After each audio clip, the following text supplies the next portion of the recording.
What does it mean to be human? And can a snarky, soap opera-loving robot teach us more than we think?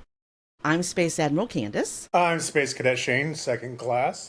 This is Sci-Fi Book Pod, and today we're diving into All Systems Red by Martha Wells with content strategist and host of the Sci-Fi Savage, Shereese Alexander.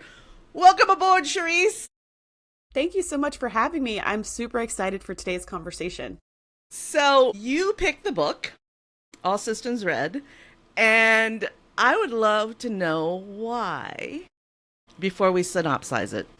Yeah, it's such a great question because I read a lot, and I mean a ridiculous amount of things, especially with the onset of audiobooks where I can read while I'm doing other things. I read voraciously, which I did in print, but now in audio form, it's crazy. But this particular book series, All Systems Red is book 1 of the series, is so much fun. It's just so great to go on all these adventures with Murderbot and to see how it sees the world and how it sees humanity and how it sees artificial intelligence in a really kind of lighthearted, fun, and action-y, adventure-y way. I love that. And I love, because I was struggling with the gender part of this. I know this is silly, but I was struggling with the gender part of this because Murderbot refers to themselves as Murderbot, and I couldn't figure out how to gender it, and now I know because you did it. Yes. I mean, there are so many complexities about this character that were outside of my comfort zone, you know? So, excellent. Yeah, and I feel like that's kind of the book. Like, the book series is kind of, it pushes a little bit against some gender norms and against some family, societal norms, but it does it in a way where this is just what it's like in this universe. So there's no explanations needed. It's just, this is how it is. And I kind of like that because you just accept that this is the world and you move forward. And it really caused me to think differently about a lot of different things. Yeah, exactly. But in a way that doesn't feel uncomfortable. Just, question, I mean, it makes you question. Just interesting. Yeah, exactly. It's interesting. So How many books have you read? How many books have you read so far? How many series in life? Books did you? No, in the Murderbot series. No. In the series. How many in the Murderbot series? How many have you gone into? All of them. I think there are 7. I think there's 7. Okay, because we just did 1. And the one on the audiobook was like only 3 hours. Yes. I think most of the books are about 3 hours. The last 2 books are like 12 hours. But most of them are pretty short, pretty bite-sized. You can get through them, you know, depending on how long you listen, how long your commute is to work or whatever. You can listen to them pretty quickly. Right. That, I think, is a choice that publishers put on the author. We did the first 3 books of the Bobaverse series for episodes 1 through 3. For the book 3 in that series, the publisher made the author put 2 stories together into 1 book. So I wonder if Martha Wells was compelled to combine multiple stories into a single book by her publisher to make them 12. No, because the last 2 books are kind of the same story. So I don't know if maybe Martha Wells was encouraged to say more, but it seems like there's a much longer adventure going on in those last 2 books that's so big that it needed more space. So I'm not really sure. Kind of like the last episode of Harry Potter. Exactly. Okay, well, let's synopsis the story because for our audience, they don't know what Murderbot is. So, Shereese, go ahead and since you're the expert, go ahead and give us a synopsis of the story and how it lays out. Yeah, and I don't know what the adaptation looks like on Apple TV Plus, which just came out at the time of this recording, not too long ago. And I haven't even watched the preview yet because I don't want to spoil the book. Well, one spoiler is that Murderbot is played by a very handsome man, which was a little bit of an uproar because it was like, this is an opportunity to have a, non-gendered person play this role, someone who's non-binary. But everybody says they love it, so I'm sure it's great. The book, though, I can talk about that. It's about this human kind of robot cyborg construct that is a security agent. That is its job. That's its role. So it does security for all of these installations and kind of spacefaring people who are exploring different places. And basically, if it doesn't do exactly what it's told, it gets punished by a system inside of it called the governor module, which is basically like torture.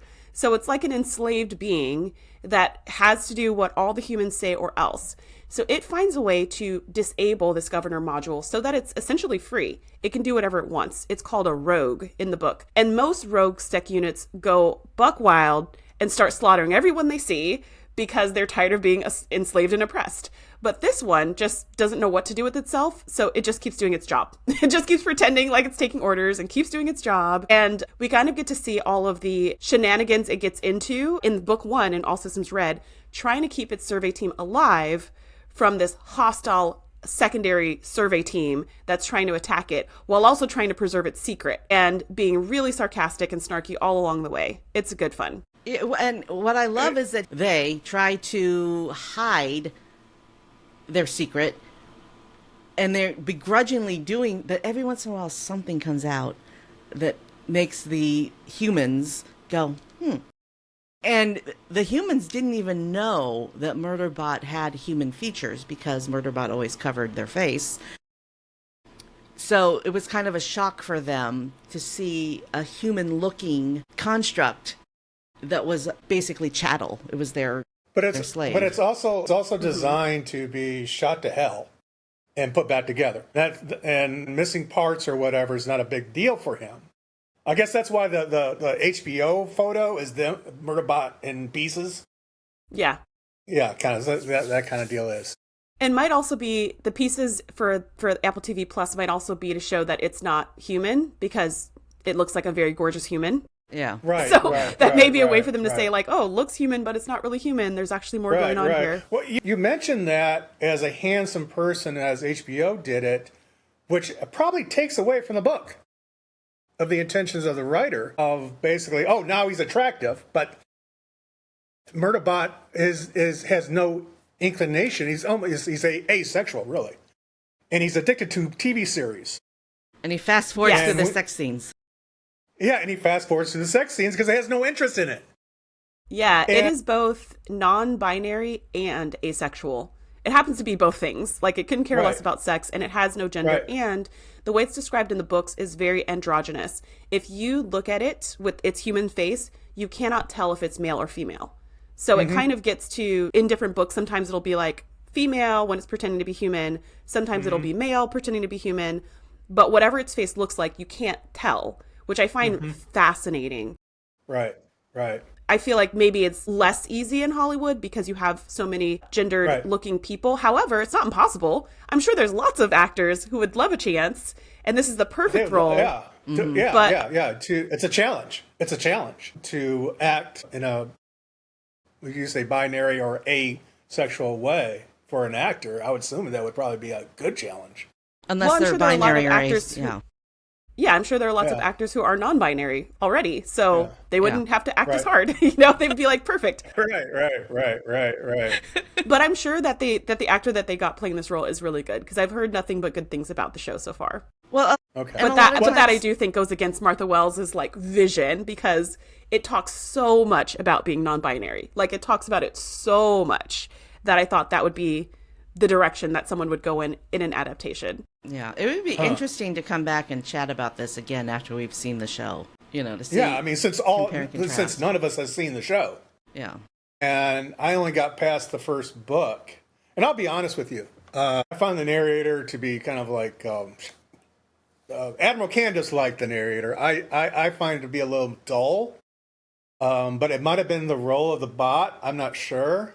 But once I speed up the playback to 1.5, it kind of got my interest a little more easier. So to me, when I was listening to the original speed, it was very dull, it was very slow.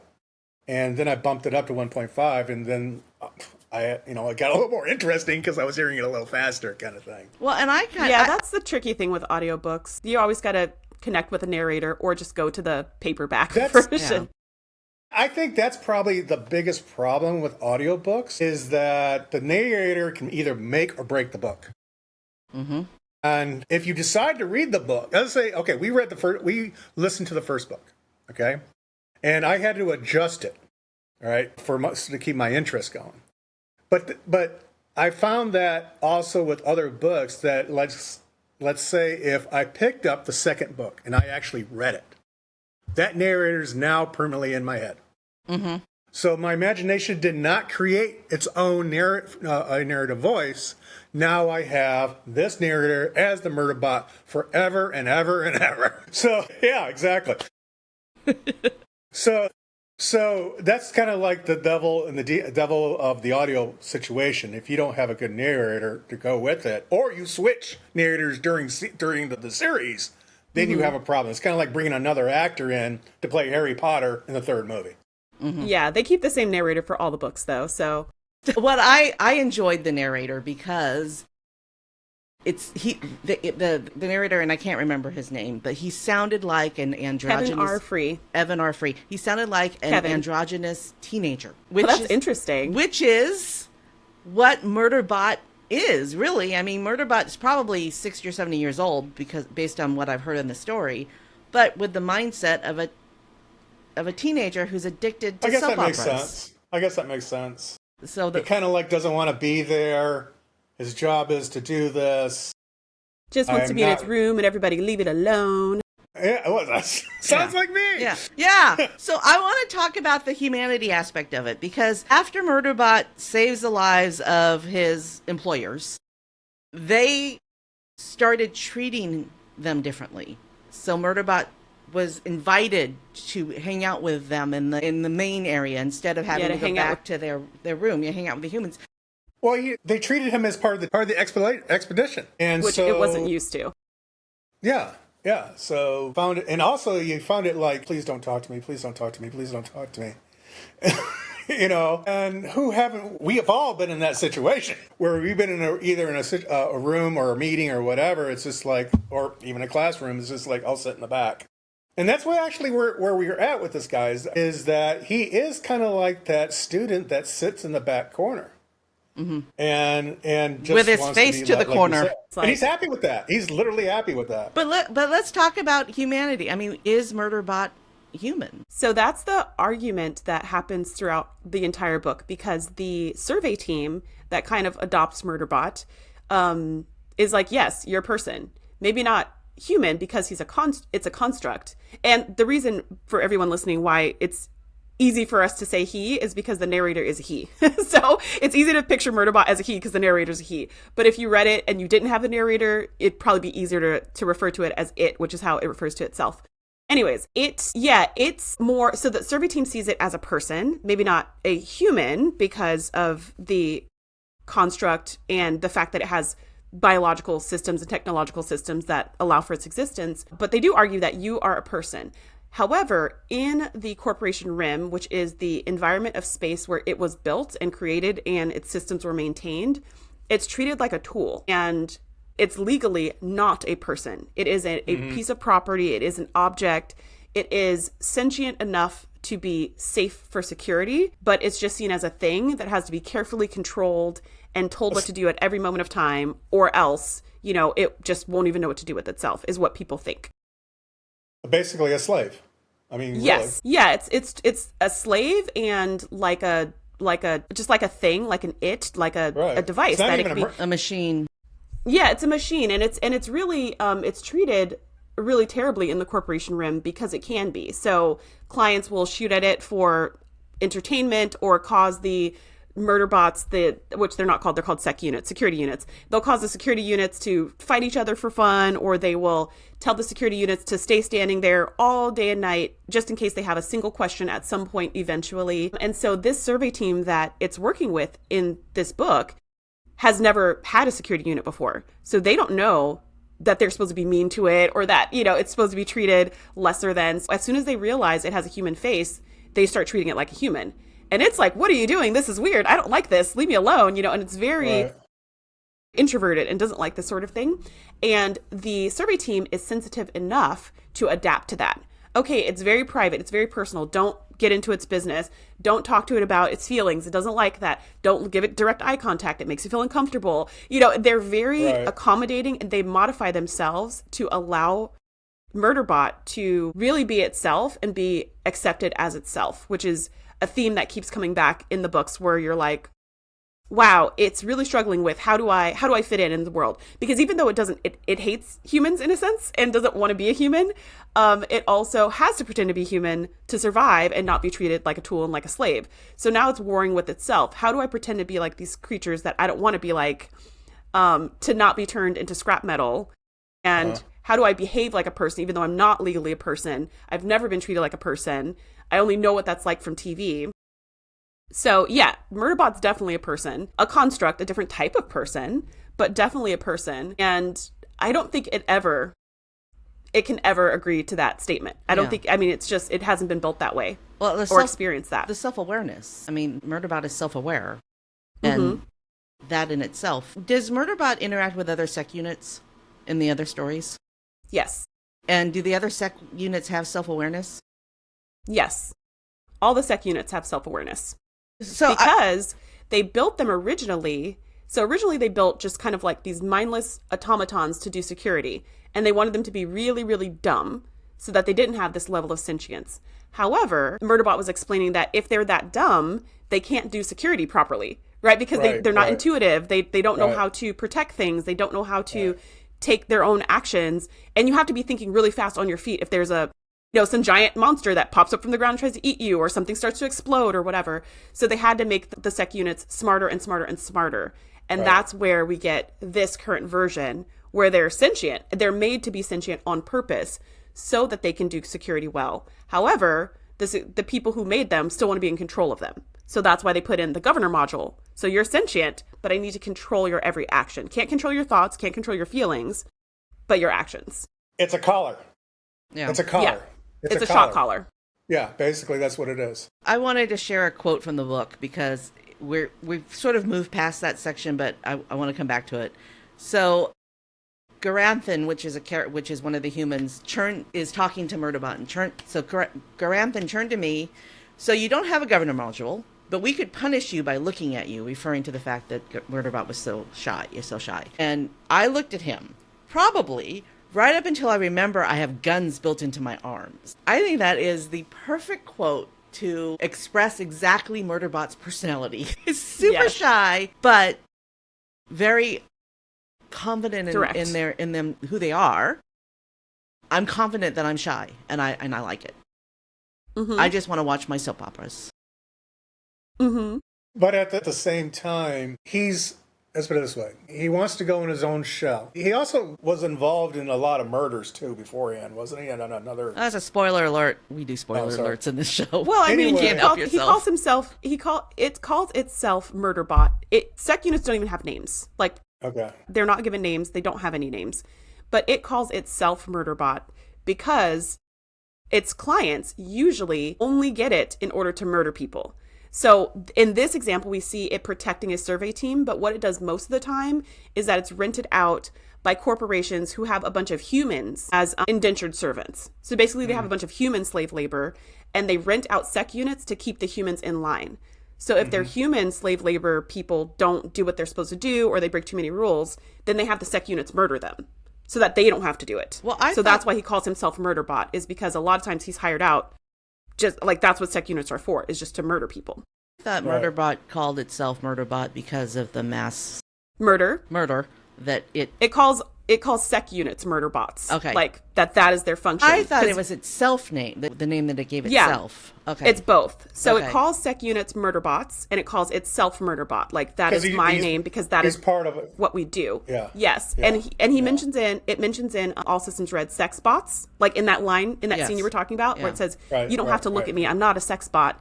Those are called comfort units, but he calls them all sex bot. Right, like that is their function.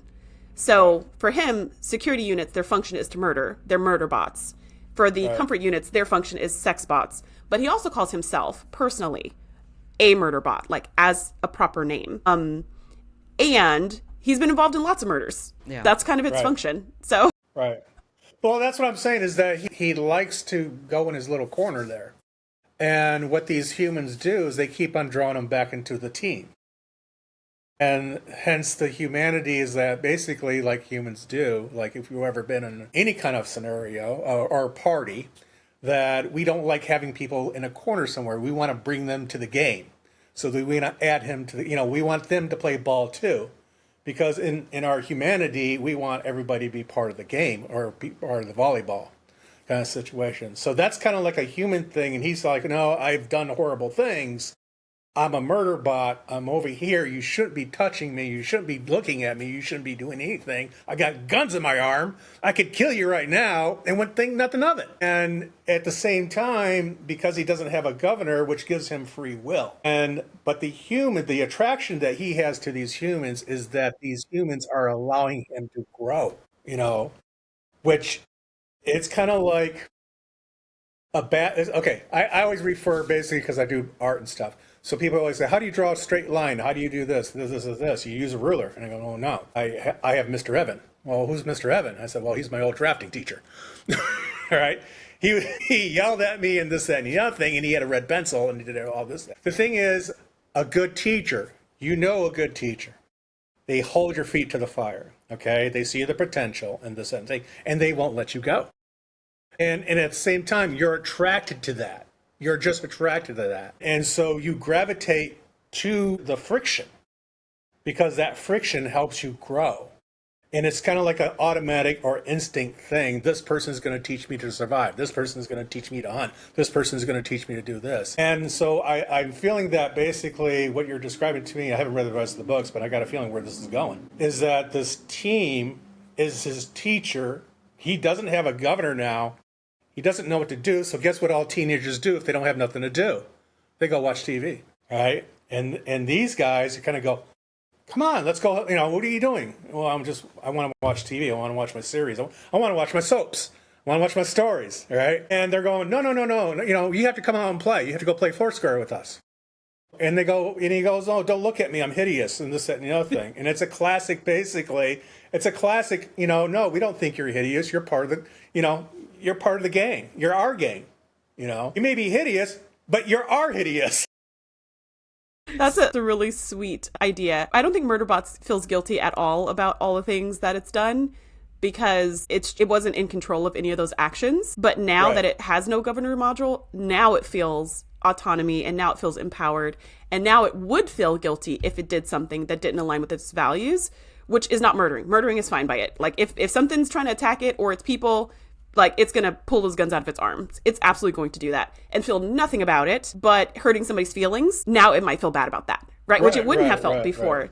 So I think it's more just kind of figuring out how do I live now that people know that I'm a rogue and people who don't know what that means really, and they don't know how dangerous that could be. And they're people who aren't immediately inherently afraid of me. So all of these complex interactions with humans with this survey team is totally different from everything it's experienced its whole existence. So I think it's a lot of just discovering its own humanity and personhood. Right. All right. It's time. Have you read Joshua Dazel's Omega Force? Okay. Because there's a character named Lucky in there. He's a machine, or not a machine, but he's kind of like Murderbot in a way. But he also reminds me of Data from Star Trek. It's like in the first episode of Generations, Riker finds Data in the holosuite, and he's trying to whistle. And I believe Riker calls him Pinocchio because he wants to be a real boy, right? Mm-hmm. And here's a little catch thing. I caught this a couple months back because everybody was yelling at transgender thing, this, that, and the other thing, right? Pinocchio was transgender. He wanted to be a real boy. He was just a man of wood. I don't know if wood's a gender, though. Well, I know, but yeah, he did want to be a real boy. That's true. He wanted to be a real boy. And the thing is that almost every Broadway show, Pinocchio or Peter Pan, is played by a woman. Interesting. All right, it's time to come full circle. So, Shereese and I met over 3 years ago when you were the co-host of the TNG podcast. Mm-hmm. So, Shereese knows Star Trek better than anybody I know. And I had you and your co-host Andrea on the show for episode 130 of Gratitude Geek, where we talked about super niching, which is a marketing strategy, really narrowing your niche really, really small. And now you have Sci-Fi Savage, and you also are a content strategist. So, we've come full circle from that conversation 3 years ago. So, talk about Sci-Fi Savage and your content strategy business. Yeah, the Sci-Fi Savage is kind of the continuation of everything that I built with Andrea and the TNG podcast. That podcast is still available wherever podcasts are found, but we finished because that show was all about reviewing every single episode, scene by scene, of Star Trek The Next Generation. So we have completed Star Trek The Next Generation, all 7 seasons. And following that, I created the Sci-Fi Savage, which is on all the social media platforms, and we do weekly live streams on YouTube where we talk mostly about Star Trek as well, but we can mix in some other sci-fi things there because I have a large interest in different kinds of sci-fi. While Star Trek will always be a passion of mine, I definitely wanted to be able to talk about some other things like Murderbot or The Expanse or, just other things that I love. In addition, over the last several years, I've been helping tons of business owners with growing their businesses on social media, and how that's very different from being kind of a content creator, which is what I do at Sci-Fi Savage. It's one thing to just create content because you love creating content. It's another thing to create something that supports your business. And so I've been doing that in the background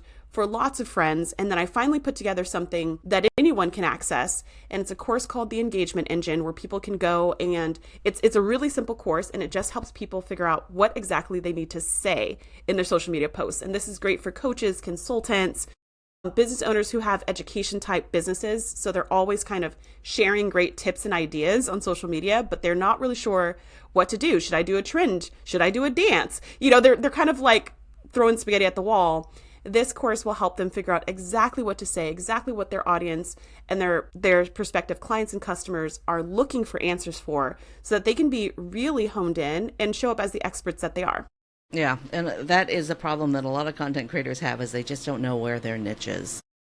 They just, they don't know where to focus. So this is it's a great tool. This is my niche. So if you ever need someone to talk about The Expanse, I'm just saying. We're doing it. We're doing it. The two of the people that you're looking at in this room. Have you guys read it? Have you guys read the series? Yeah, we've read the series. Well, so we did the audio. The guy who did the audio is amazing. Yeah. The audio is just, But see, my co-host Andrea did not love it. Yeah. Really? Well, Couldn't listen. Shane didn't love Murderbot, and I did. So, Well, okay, this is a good thing about these shows is that she explained to it, and us talking about it makes me want to listen to it again. Yeah. And look at it a different view. I'm curious now, because, again, we're 3 people, and we're standing on 3 different corners, and we're all looking at the same thing. And we all have different views. Mm-hmm. And from those views, I can go, oh, I didn't see that. I didn't see that. It took me 3 times to watch Expanse on TV before I could grab where the spaceship was actually flying to. Season 1 was so slow, but the book was so good. Yeah. I was like... Yeah, the book is amazing. Well, we'll have to talk about... And the author is amazing. Yes. Well, so we'll pick that up next time. We'll have to talk about The Expanse in the future. Our next episode, we are actually going to talk about Project Hail Mary, which is my absolute favorite sci-fi book of all time. And I want to talk about the book before the movie comes out. And I made the mistake of watching the preview, the trailer for the movie, and I think I was screaming at the TV watching the trailer. So I'm not watching the trailer for Murderbot. But one of the reasons why I created Sci-Fi Book Pod is because I wanted to talk about people who are smarter than me about the books that I read, and also be introduced to new books. So thank you for introducing us to Murderbot. Yeah. I don't think I would have picked it up if you hadn't suggested it. You're so welcome. But I think I'm going to read the rest of them. And also, did you? Yeah, I like this. I want to do this because she pitched this. I said I want to be on board because if you're bringing new people with new books, come on. Yeah, he encroached on my idea. We're all in the sandbox. It's a good idea. That's what happens. We're on the sandbox, and you just brought a new Hot Wheel in the sandbox. I want to play with that sucker. Yeah. So it's going to be fun. But I also appreciate that you have a science. We didn't even talk about this. You used to be a science teacher. And so you have a science background. And so the way that you look at science fiction is going to be different than the way that me, who's always been in sales, and Shane, who's an artist, is the way that we look at things. I only ever done sales, and now I do coaching. And Shane has only ever made furniture and art. And you're a teacher, but you've done all these other things. And so we all just look at things differently.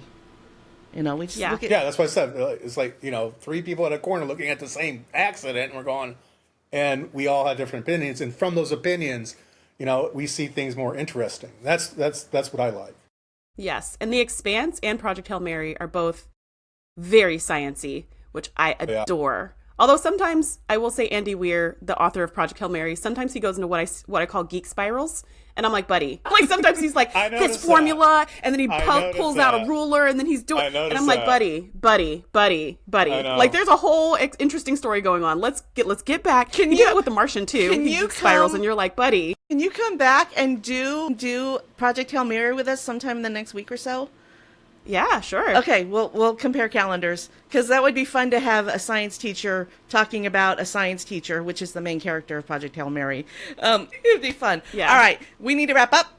So, thank you, Shereese, for being here. Thank you for being our first guest. Thank you for making my Sci-Fi Book Pod fantasies come true by being an excellent guest. I've been Candace Rodarty. I'm Space Cadet Shane, second class. And this has been Sci-Fi Book Pod.